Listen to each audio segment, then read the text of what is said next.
Rinktis KTU universitetą ir studijuoti čia yra tikrai verta.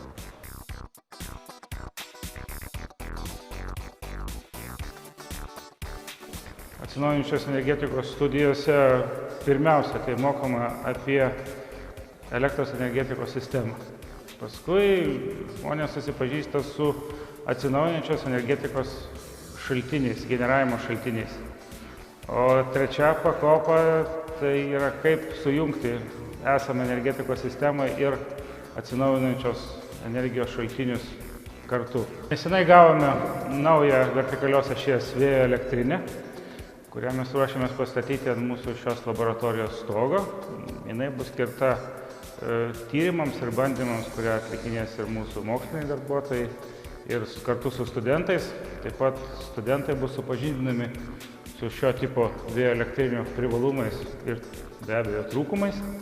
Tai šioje programoje norintys studijuoti studentai visų pirma turi domėtis atsinaujinančią energetiką, tai saulės elektrinėm, vėjo elektrinėm, jų panaudojimu įvairiomis galimybėmis. Įsigyjama nauja, galbūt netgi ir kai kuriom vietom naujausia įranga.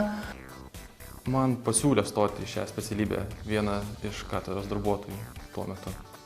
Ir apart nuo kitų specialybių, tai buvo viena iš įdomesnių gal. Pamatėm visus įrenginius, pamatėm kaip jie jungiasi, pamatėm kodėl jie jungiasi taip. Tai buvo turbūt specialybė, kuri patraukė labiausiai mano dėmesį ir čia save įsivaizdavau ir maniau, kad galėsiu realizuoti ir realizuoju save. Man norisi apimti viską ir sužinoti kuo daugiau.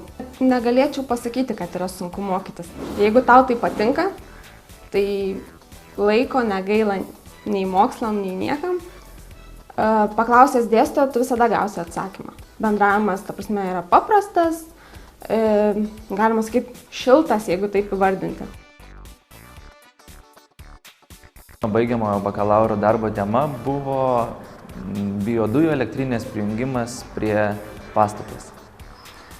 Tai pagrinde, ką reikėjo daryti, tai reikėjo suskaičiuoti įvairius elektros linijų parametrus, pagal juos parinkti elektros įrenginius ir visą tai gražiai apiforminti. Buvo vėjo elektrinio parko prijungimas prie elektros perdavimo tinklo, tai ir pasinaudojus literatūrą ir žinoma vadovo pagalba, reikėjo atlikti tam tikrus prognozavimo uždavinius vėjo elektrinio parko pagaminamos energijos, parinkti galios aparatus, taip pat ir pačias elektrinės, suprojektuoti pastotės ir taip pat parinkti elektros energijos perdavimo laidininkus.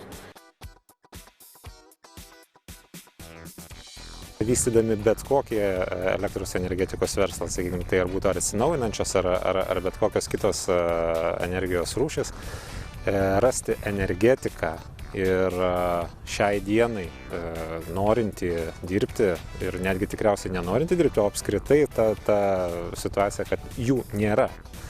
Tai kvieščiau visus tiek planuojančius, tiek jau kažką tai veikiančius gyvenime užsiimti būtent šituo mokslu, kadangi tai yra vienaip ar kitaip ateitis ir elektros energetika negali būti palikta kažkur. Tai šiai dienai susidaro toks vaizdas, kad nėra energetikų ir įmonė vykdanti savo veiklą, jinai turi kovoti dėl to žmogaus atėjusio į rinką kitą kartą, netgi ir prašyti ir bandyti jį pati prikalbinti čionais